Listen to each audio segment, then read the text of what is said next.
Kuya Plo, anong ulam?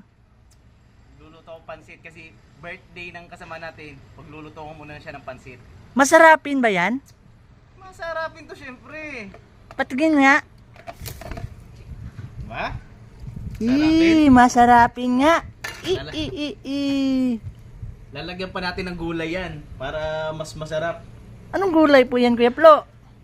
Siyempre, ito yan oh. Repolyo at saka Baguio beans. Diba? Hahaba ng buhay mo yan. Healthy living po tayo ngayon, Kuya Plo ah. Siyempre. Diba?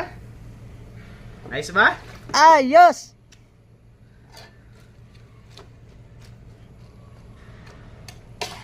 Okay na.